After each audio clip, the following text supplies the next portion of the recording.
ዋጓን ዩቲዩብ ዋጓን ገነርስ ዋጓን አርሰናላውያን እንደምን አደራችሁ፣ እንደምን ዋላችሁ፣ እንደምን አመሻችሁ። በያላችሁበት ሀገር ሰዓት አቆጣጠር እንደምን ከረማችሁ። ሳሚ ነኝ። ለማታውቁኝ የዩቲዩብ ቻናሌ ስም ሳሚ ገነር ይባላል። የአርሰናል ደጋፊ ከሆናችሁና ስለ አርሰናል መስማት የምትወዱ እንዲሁም የሌላ ክለብ ደጋፊ ሆናችሁ ስለ አርሰናል መስማት የምትፈልጉ ምን ጠብቃላችሁ? አሁኑኑ ሰብስክራይብ በማድረግ የዩቲዩብ ቻናል ቤተሰብ መሆን ትችላላችሁ። ነባሮች ላይክ፣ ሼር፣ ኮመንት ላይ ሀሳብ አስተያየታችሁን በመስጠት ዩቲዩብ ቻናላችንን ሞቅ ደመቅ እንድታደርጉ ስል በአክብሮት ጠይቃለሁ። ተመልሻለሁ። እንግዲህ በጉጉት ሲጠበቅ የነበረው ቀን ደርሷል። እንግዲህ ነገ አርሰናል በካራቦ ካፕ ፍጻሜ በዌምብሌ ስቴዲየም ማንቸስተር ሲቲን አስተናግዶ የሚያደርገው ጨዋታ ይጠበቃል።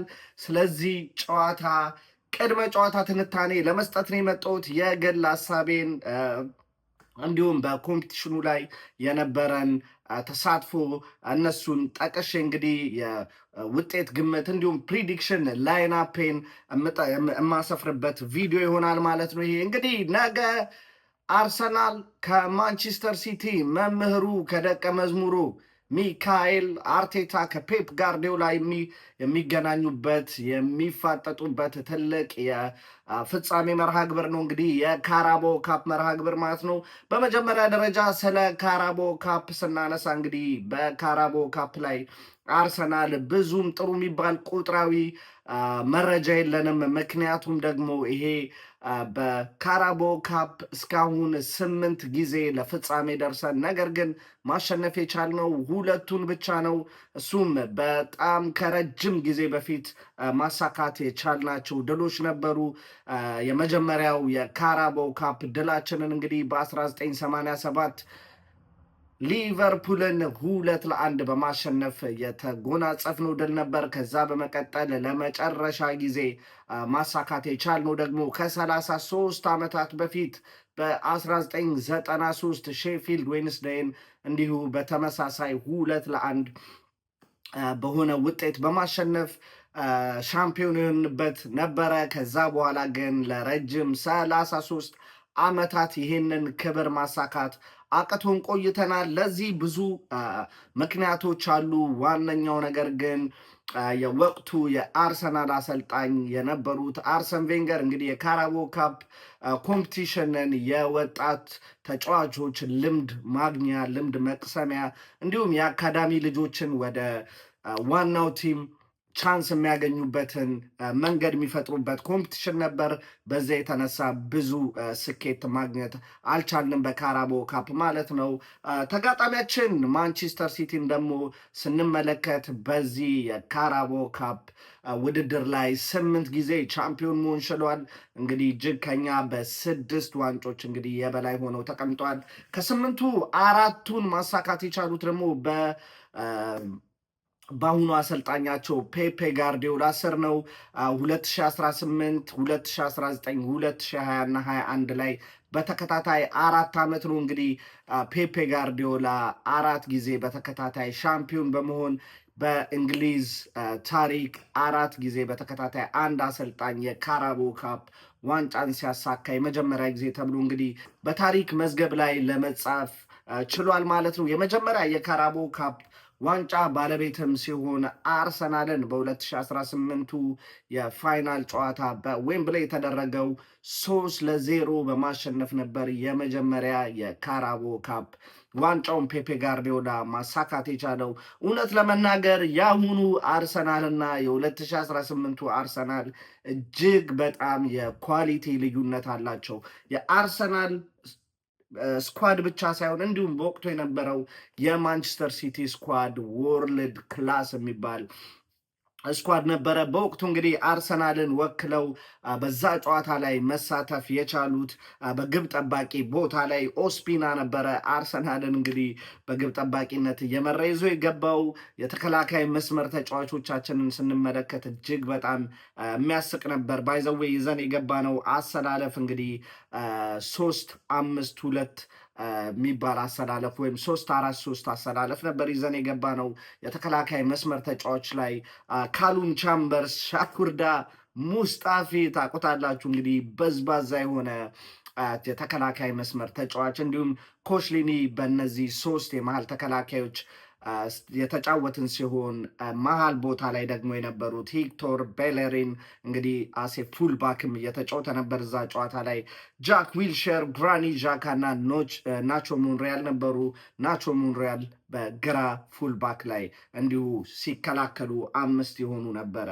ቤለሪን ደግሞ በቀኝ ፉልባክ ቦታ ላይ የተሰለፈ ነበር ማለት ነው። እንግዲህ 3-4-3 አሰላለፍ ነበር ይዘን የገባ ነው። የፊት መስመር ተጫዋች ላይ ሜሱት ኦዚል፣ ፔር ኤምሪክ ኦባሜያንግ እና አሮን ራምሴ ነበሩ ይህን ጨዋታ የጀመሩት። ይህን ስኳድ አሁን ከአሁኑ ስኳድ ጋር ብታወዳድሩት 80 በላይ ፐርሰንቱ የአሁኑ የአርሰናል ስታርቲንግ ላይን አፕ ላይ በጭራሽ መግባት የማይችሉ ነው። የአሁኑ ስኳድ ላይ ይገባሉ ብዬ ማስባቸው ሜቢ 2 ተጫዋቾች ሊኖሩ ይችላሉ ከዚህ ላይ ምናልባት እሱም ሜሱት ኦዚል ወይም ጃክ ዊልሸር ሜቢ ካልሆነ በስተቀር የአሁኑ ስኳድ ላይ ለመግባት እጅግ በጣም ከአሁኑ ካለን ስኳድ ጋር የጥራት ልዩነቱ እንደምትመለከቱት ነው። ነገር ግን ስታርቲንግ ላይናፓችን ብቻ ሳይሆን ጨዋታው ላይ የነበሩ ተቀያሪዎቻችን ራሱ እጅግ በጣም ከአሁኑ ካለው ጋር ብታወዳድሩት እጅግ በጣም በኳሊቲ ዝቅ ያሉ ናቸው። የተቀያሪ ቦታ ላይ ፒተር ቼክ ነበረ፣ ሜርቴሳከር። ፒተር ቼክ ታውቁታለህ፣ በፕሪሚየር ሊግ ላይ ከታዩ ትልቅ ግብ ጠባቂዎች መካከል ነበር። ነገር ግን ወደ አርሰናል ሲመጣ ኦልሞስት የተጫዋችነት ህይወት ማብቂያው አካባቢ ላይ ነው የመጣው። ሜርቴሳከር፣ ኮላስኒያክ፣ ኤልኔኒ አሁን ደግሞ በፉልሃም እና በብራይተን የምናውቃቸው አዮቢ እና ዌልቤክ ነበሩ። የማንቸስተር ሲቲ የወቅቱ ስታርቲንግ ላይናፖችን እንደሚከተለው ሳቀርብላችሁ፣ ብራቮ የግብ ጠባቂ ቦታ ላይ ነበረ። የወቅቱ የዓለማችን ኮከብ ቶፕ ፉል ባክ ካይል ዎከር፣ ካምፓኒ፣ ኦታሜንዲ እና ዳንኤሎ የተከላካይ መስመር ላይ ነበሩ። ጎንዶጋን፣ ፈርናንዲኖ፣ ዳቪድ ሲልቫ እና ዴብሮይን ደግሞ መሀል ቦታ ላይ የተጫወቱ ተጫዋቾች ናቸው። አግዌሮና ሌሮ ሳኔ ደግሞ የማጥቃት ቦታ ላይ የተሰለፉ ተጫዋቾች ነበሩ። ተቀያሪዎቻቸውን ራሱ ብንመለከት የአርሰናል ጀማሪዎች ላይ በቃ በቀጥታ ሊገቡ የሚችሉ ናቸው። ኤደርሰን፣ ጆን ስቶንስ፣ ላፖርቴ፣ ዚንቼንኮ፣ በርናንዶ ሲልቫ፣ ፊል ፎደን እና አሁን በአርሰናል ቤት የተጫወተ የሚገኘው ጋብርኤል ጄሱስ የተቀያሪ ቦታ ላይ እዛ የፋይናል ጨዋታ ላይ የነበሩ ተጫዋቾች ናቸው። እንደምትመለከቱት የኳሊቲ ልዩነቱ እጅግ በጣም ትልቅ ነው። ነገር ግን ሊስን የወቅቱ በጣም የማንቸስተር ሲቲ ቶፕ የሚባል ፐርፎርማንስ እያሳየ የነበረው ራሂም ስተርሊንግ እዚህ ጨዋታ ላይ በጉዳት አልነበረም። ስለዚህ ስኳዳችንን ከተመለከታችሁ አይገናኝም። ውጤቱም 3-0 መሆን የቻለው ለዛ ነው። አስታውሳለሁ የመጀመሪያዋ ጎል በሻኩርዳን ሙስጣፊ የሚያበሳጭ ስህተት ምክንያት የተገኘች ጎል ነበረች። እንግዲህ እንደነገርኳችሁ በካራቦ ካፕ ላይ 8 ጊዜ ለፋይናል ደርሰን 2 ዋንጫ ብቻ ነው ማሳካት የቻልነው። ይሄ ደግሞ የነገውን ጨዋታ በፍርሃት ውስጥ ሆነን እንድናደርግ የሚያደርግ ቁጥር ነው። ነገር ግን ማንቸስተር ሲቲ በኩልም ደግሞ ኔጌቲቭ ቁጥር አላቸው። እሱ ደግሞ ማንቸስተር ሲቲ ለመጨረሻ ጊዜ ባደረጓቸው 2 የፍጻሜ ጨዋታዎች ላይ በሁለቱም ተሸንፈዋል። በ2024 እና በ2025 የኤፍኤ ካፕ የፍጻሜ ጨዋታ በማንቸስተር ዩናይትድ 1-0፣ በክሪስታል ፓላስ 2-1 በሆነ ውጤት ተሸንፈው እንግዲህ የዚህ ኮምፒቲሽን ሻምፒዮን መሆን አልቻሉም። የነገ ጨዋታ ላይ እኔ እጅግ በጣም የምጠብቀው ተጫዋች አለ፣ ቡካዮ ሳካ። እንግዲህ እዚህ ጨዋታ ላይ አርሰናልን በአምበልነት እየመራ ይገባል ብዬ አስባለሁ። ምክንያቱም ኦዴጋርድ ከጉዳት ቢያገግምም ብዙ ትሬኒንግ ስላልሰራ የፊትነስ ችግር ሊኖርበት ይችላል ብዬ ስለማስብ እንግዲህ ለቡካዮ ሳካ ከአርሰናል ጋር ከ8 ዓመት ጀምሮ እንደማደጉ ይሄን ጨዋታ በካፒቴንነት እየመራ ድንቅ ብቃት አሳይቶ ዋንጫ ማሳካት ከቻለ እንግዲህ ትልቅ ቀን ነው ለቡካዮ ሳካ፣ እንዲሁም ለተወሰኑ የአርሰናል የአካዳሚ ልጆች እንዲሁም ኢንጀነራል ለስኳዱ ማለት ነው። እጅግ በጣም ወሳኝ ኮምፒቲሽን ነው። እጅግ በጣም ወሳኝ ፋይናል ነው። ይሄን ጨዋታ በበላይነት እንግዲህ ማጠናቀቅ የሊጉ የሚኖረን ጉዞ ላይ ጥሩ የአሸናፊነት ስነ ልቦና ቢውልድ ለማድረግ ይጠቅመናል ብዬ አስባለሁ። ሁለቱ ክለቦች አሁን የሚገኙበትን የሳይኮሎጂ ሁኔታ የተመለከተን እንደሆነ አርሰናል በፕሪሚየር ሊጉ ኤቨርተንን ባለቁ ሰዓት 2 ባስቆጠራቸው ግቦች በማሸነፍ ከማንቸስተር ሲቲ ከተከታዩ ሲቲ ጋር ያለውን የነጥብ ልዩነት ወደ 9 ማስፋት ችሏል። ካለፉትም 5 ጨዋታ 4ቱን በማሸነፍ አንድ አቻ ብቻ ነው መለየት የቻለው። እሱም በቻምፒዮንስ ሊግ የመጀመሪያ ዙር ጨዋታ ሌቨርኩሰን ጋር ተጉዞ 1-1 የተጠናቀቀው ጨዋታ ነበር። ከዛ በተረፈ 4ቱን በአሸናፊነት ማሸነፍ መወጣት ችሏል። እንዲሁም በቻምፒዮንስ ሊግ የደርሶ መልስ ጨዋታው ላይ ሁለተኛው ዙር በኤምሬትስ ሌቨርኩሰንን በድንቅ ብቃት ታግዞ 2-0 አሸንፎ ወደ ቀጣይ ዙር ወደ ሩብ ፍጻሜ ማለፋችንን አረጋግጠናል። ስለዚህ ይሄ በአርሰናል መልበሻ ክፍል ውስጥ በጣም ትልቅ የሳይኮሎጂ መነቃቃት አሳድሯል። ጥሩ ሙድ ላይ እንደሚገኙ ተስፋ እናደርጋለን። በተቃራኒው ደግሞ ማንቸስተር ሲቲን የተመለከትን እንደሆነ ከተከታታይ 5 ጨዋታ 1 ጨዋታ ብቻ ነው ማሸነፍ የቻሉት። እሱንም በኤፍኤ ካፕ መርሃ ግብር እንግዲህ ኒውካስትልን ሴንት ጄምስ ፓርክ ላይ 3-1 ያሸነፉበት ጨዋታ ነው። ከዛ ውጪ ምንም ጨዋታ ማሸነፍ አልቻሉም። በሁለቱ ሲሸነፉ በሁለቱ ደግሞ አቻ ወጥተዋል። ሁለታቸው የተለያዩት ደግሞ በፕሪሚየር ሊግ ከነቲንጋም ፎረስት ጋርና ከዌስትሃም ጋር ያደረጉት ጨዋታ ነበረ። እንግዲህ በእነዚህ ጨዋታዎች ላይ ነጥብ በመጣላቸው የፕሪሚየር ሊግ ላይ ከአርሰናል ጋር ያለው የነጥብ ልዩነት አሁን ወደ 9 እንዲሰፋ የሆነውን በዛ ምክንያት ነው። እሱ ብቻ ግን አይደለም። በቻምፒዮንስ ሊጉ በሪያል ማድሪድ በደርሶ መልስ 5-1 በመሸነፍ እንግዲህ ከቻምፒዮንስ ሊግ ውድድር ውጪ መሆን ችለዋል። ስለዚህ ይሄ ማንቸስተር ሲቲ ውስጥ የተወሰነ የፕሬዠር ወይም ደግሞ ጫና ውስጥ ሆነው የሚመጡበት ጨዋታ ነው የሚሆነው። ነገር ግን ሊስን ይህን ጨዋታ አንፕሪዲክተብል ነው። እኔ አሁን ታክቲካል ለመገመት በጣም ነው የተቸገርኩት ይህን ጨዋታ ምክንያቱም በሙሉ ለሙሉ በሃይላይን ወይም ደግሞ ማንቸስተር ሲቲ ፕረስ እያደረገ ለማጥቃት አስቦ ይመጣል ብዬ እንዳላስብ የሚያደርገኝ የቻምፒዮንስ ሊግ የመጀመሪያ ዙር ጨዋታው ነው። እሱም በሳንቲያጎ በርናቦ ሪያል ማድሪድ ላይ እንደዛ አይነት የጨዋታ ፕላን አስበው እንግዲህ በቬልቫርዴ ሃትሪክ እንግዲህ 3-0 ተሸንፈው ሁለተኛው ዙር የማለፍ ቻንሳቸውን እንኳን ያጠበበባቸው ያ የአዌ ጨዋታው ሽንፈት ነበረ። ስለዚህ ይመስለኛል እዚህ ጨዋታ ላይ ያን ሪስክ ፔፔ ጋርዲዮላ መውሰድ አይፈልግም። ምክንያቱም ይህን ኮምፒቲሽን ዋንጫውን ከፔፔ ጋርዲዮላ አፍንጫ ሚካኤል አርቴታ ከነጠቀ የፔፕ ጋርዲዮላ እንግዲህ ስም ሚዲያ ላይ በበጎ ማይነሳ ይሆናል። ምክንያቱም በተከታታይ በሚያስመዘግባቸው ያለ ዝቅተኛ ውጤቶች ማለት ነው። ስለዚህ በእኔ በኩል የወቅታዊ የቡድን ዜኖችን ስንመለከት እንግዲህ ኦዴጋርድ እና ቲምበር አጠራጣሪ ናቸው ለዚህ ጨዋታ መድረሳቸው። እንዲሁም በማንቸስተር ሲቲ በኩል ደግሞ ከክሪስታል ፓላስ ያስፈረሙት ማርክ ጌሂን እዚህ ጨዋታ ላይ መጠቀም አይችሉም። ምክንያቱም ደግሞ ከክሪስታል ፓላስ ጋር እዚህ ውድድር ላይ በመሳተፉ ማንቸስተር ሲቲ ጋር ሆኖ እዚህ ጨዋታ ላይ ሌላ ክለብ ሪፕሬዘንት ማድረግ ስለማይችል ማለት ነው። ፔፔ ጋርዲዮላ ፕሬስ ኮንፈረንሱ ላይ አንድ የተናገረው ነገር አለ። ለዚህ ጨዋታ ትራፎርድን ነው በግብ ጠባቂነት ይዞት የሚገባው። ዶናሩማ የማይጠቀመው ይሆናል ለዚህ ጨዋታ ማለት ነው። ይሄ ደግሞ ለእኛ እጅግ በጣም ጥሩ ነው። ምክንያቱም ዶናሩማ የካፕ ግብ ጠባቂ ነው። የፋይናል ጨዋታዎች ላይ የሚያሳየው ፋይናል፣ ሰሚፋይናል ላይ የሚያሳየው ፐርፎርማንሶች አትረሱትም። ከፒኤስጂ ጋር በመሆን ከአርሰናል ጋር ያደረገውን የሴሚፋይናል የምታስታውሱት ነው። በሱ ብቃት ነው ፒኤስጂ ወደ ቀጣዩ ዙር ማለፍ የቻሉት። የአርሰናልን አስደናቂ አንብሊቨብል ሴቮች ያደረገ ግብ ጠባቂ ነው። ስለዚህ እሱ አለመኖር ለእኛ በጎ ነው። በአንጻሩ ደግሞ ሚካኤል አርቴታስ ማንን ይጠቀማል? የካፕ ግብ ጠባቂ ሆኖ ሲጠቀምበት የነበረውን አርዛባሌጋ ወይስ ዴቪድ ራያ? እሱም ተጠባቂ ነው። የውጤት ግምት ስንሄድ እንግዲህ እኔ አርሰናል ይሄን ጨዋታ ጠባብ በሆነ 2-1 በሆነ ውጤት ያሸንፋል ባይነኝ። ለዚህም ሪዝን አለኝ። እንደነገርኳችሁ 2 ጊዜ የዚህን ኮምፒቲሽን ሻምፒዮን መሆን ስንችል ሁለቱንም ጨዋታዎች 2-1 2-1 በሆነ ነው ያሸነፍነው። ስለዚህ ታሪክ ራሱን ይደግማል ብዬ አስባለሁ።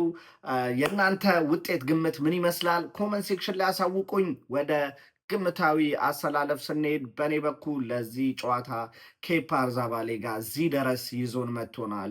ማንቸስተር ሲቲ የካፕ ግብ ጠባቂያቸውን እየተጠቀሙ ነው። ዋይነተኛ ማንጠቀመው አትሊስት ኬፓን እዚህ ጨዋታ ላይ አስጀምሩት። ከዛ በኋላ ግን በሌላው የአርሰናል ተጫዋቾች ፖዚሽን ላይ ጠንካራ የሚባል ተጫዋቾችን ነው ይዤ የምመጣው። ምክንያቱም ከዚህ ጨዋታ በኋላ የ2 ሳምንት ኢንተርናሽናል ብሬክ አለ። ከምንወደው አርሰናል እንግዲህ ለጥቂት እረፍት እንወስዳለን። ሲመለስም በሚገርም ሁኔታ በፕሪሚየር ሊግ ጨዋታ አይደለም የሚጀምረው፣ በኤፍኤ ካፕ መርሃ ግብር ሳውዛምተንን ወተን የምናደርገው ጨዋታ በዛ ነው ምንጀምረው ማለት ነው። ፕሪሚየር ሊግን እንግዲህ ቦርንማውዝን ምንገጥመው ገና በአፕሪል 11 ነው የሚሆነው፣ ከረጅም ኦልሞስት ከ20 ምናምን ቀን በኋላ ማለት ነው። ስለዚህ የስታርቲንግ ላይን አፔን እንደሚከተለው አቀርባለሁ። ኬፓ አሪዛባላጋን በግብ ጠባቂነት፣ ነገር ግን ሚካኤል አርቴታ ዳቪድ ራያን ራሱ ቢያሰልፍ ቅር አይለኝም። ምክንያቱም እንደነገርኳችሁ ይሄን ዋንጫ ማሳካት ትልቅ ትርጉም አለው ለአርሰናል።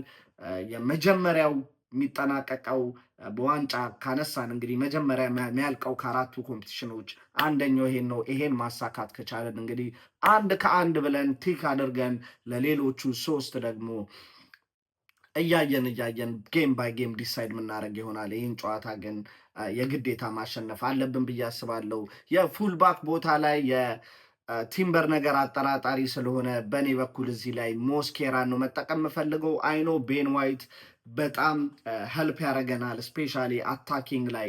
ነገር ግን በሱ ቦታ ላይ ደግሞ በማንቸስተር ሲቲ በኩል ፕሮባብሊ ሊሰለፍ የሚችለው ዶኩ ነው። የዶኩን ፍጥነት ደግሞ ለመከላከል የመከላከል ብቃት ላይ እንዲሁም ብዙ ኦቨርላፕ ማያደርግ የፉልባክ ተጫዋች ነው መምረጥ የምፈልገው። ስለዚህ ክሪስቲያን ሞስኬራን በቀኝ ፉልባክ ቦታ ላይ መርጣለሁ። በቀኝ የመሀል ተከላካይ ቦታ ላይ ዊሊያም ሳሊባን አደርግና በግራ የመሀል ተከላካይ ቦታ ላይ ጋብርኤል ማጋሌዝን አድርጌ የሁለቱ የመሀል ተከላካዮቻችን ከተለመደው ከሃላንድ ጋር የሚያደርጉትን ግብ እንግዲህ ለማየት በጉጉት እንግዲህ ነገን እየተጠባበቅኩ እገኛለሁ። የግራ ፉልባክ ቦታ ላይ ፔሮ ሂንካፔን ነው ማደርገው። ይሄ ልጅ እንዲሁም ያለው ሞራል ስሜት እንዲሁም ከኳስ ጋር ያለው ኮንፈርት እጅግ በጣም ነው የተስማማኝ። ስለዚህ ለዚህም ጨዋታ እሱን ነው ይዤ የምገባው። ወደ መሀል ክፍል ቦታ ስንመጣ ሰሞኑን ሚካኤል አርቴታ እንግዲህ ኤብሪቼዜን ለየት ያለ ሚና ሰጥቶታል። እሱም ደግሞ በፊት 6 ቁጥር ቦታ ላይ ዙቢሜንዲን በማድረግ 2-8 ቁጥር ቦታ ላይ ራይስን እና ኤዜን ማድረግ ነበር የፈለገው። ነገር ግን አሁን ይመስለኛል በ2 ፒቮት ነው መጫወት የፈለገው። 2 ፒቮት ቦታ ላይ ዴክለር ራይስ እና ዙቢሜንዲን አደርጋቸዋለሁ። ከዛ የ10 ቁጥር ቦታ ላይ ኤብሪቼዜ ቦታ ሰጠዋለሁ። ስለዚህ እዚህ ጨዋታ ላይ ኤብሪቼዜን የተወሰነ ኃላፊነት ቀንስለታለሁ። ጀስት ፍሮንት ቢቱን ፕረስ እንዲያደርግ ነው እንጂ ወደ ኋላ ተመልሶ ትራክ ባክ እንዲያደርግ አልፈልግም። ምክንያቱም ለምን መሰላችሁ? ታክቲካል ሺፍት እዚህ ጋር ስለሚኖር ነው። ማንቸስተር ሲቲዎች ለማጥቃት ወደፊት ከሄዱ ሮድሪን ማንቸስተር ሲቲዎች ኖርማል ሲያጠቁ 5-6 ተጫዋቾቻቸውን ፍሮንት ላይ ስለሚያመጡ ያህ ደግሞ የኋላ መስመር ቦታቸው ላይ ስፔስ እንድናገኝ ያደርገናል። ስለዚህ እዛ ስፔስ ላይ ወይም ደግሞ የመሃል ቦታ ጨረር ቦክሷ የመሃል ቦታ ክቧ ላይ ኤብሪቼዜን እዛ ምቶ ይሆናል። ምክንያቱም ያስፈልገናል ቶሎ ያን ካውንተር አታክ መስበር ከፈለግን ኤብሪቼ ኤዜን ይሄን ሚና መስጠት አለብንና ትራክ ባክ አድርጎ የመመለስ እንትኑን የቤት ስራውን ብንቀንስለት ብዬ አስባለሁ። ምክንያቱም እሱ ተቀንሶለት ያደረገውን የላስት 2-3 ጨዋታ ላይ የነበረውን ፐርፎርማንስ አይታችኋል። እጅግ አስደናቂ ነበር። ስለዚህ ዋይነት አሁንም በእንደዚህ አይነት አፕሮች አርሰናል እንዲገባ ፈልጋለሁ። የቀኝ የማጥቃት ክንፍ ቦታ ላይ ቡካዮ ሳካን እንግዲህ ማደርግ ይሆናል። ቡካዮ ሳካ አይኖ በጣም አስቸጋሪ ሲዝን እያሳለፈ እንደሆነ፣ ነገር ግን እዚህ ጨዋታ ላይ ያንተን ኮከብ ያንተን መድመቅ የምንፈልግበት ጊዜ ነው እና ኢስ ታይም ፎር ዩ ቡካዮ ሳካ ከሞን የነገ ጨዋታ ላይ ልዩነት ፈጣሪ ተጫዋች እንድትሆን የምፈልገው አንተን ነው።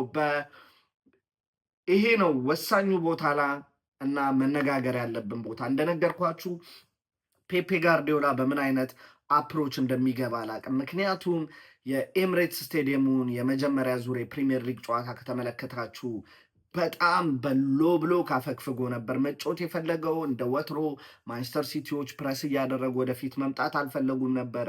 ስለዚህ የነገው ጨዋታ ላይ እሱን አፕሮች ነው ይዘው የሚገቡት ወይስ ደግሞ ከሪያል ማድሪድ ጋር የመጀመሪያው ዙር ላይ የተመለከትነውን ማንቸስተር ሲቲ ነው የምንመለከተው?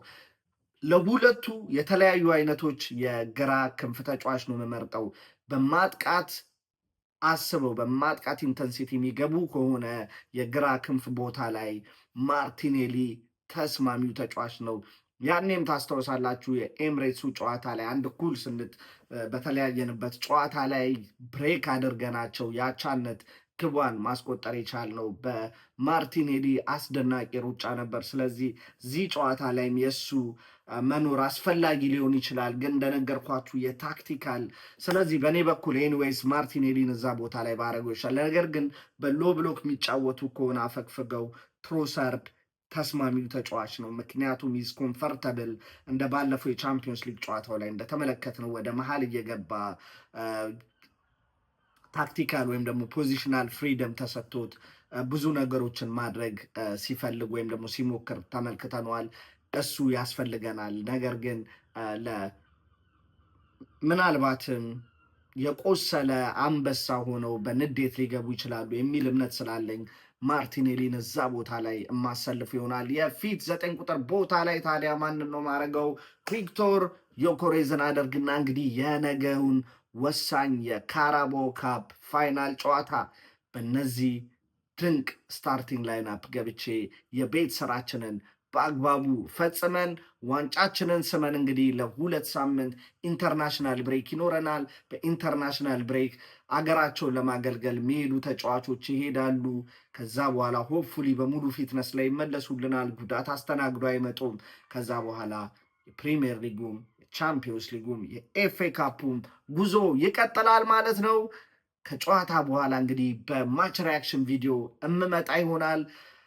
የእናንተን ውጤት ግምት ኮመንት ሴክሽን ላይ ማሳረፋችሁን መጻፋችሁን እንዳታቆሙ ማየት እፈልጋለሁ።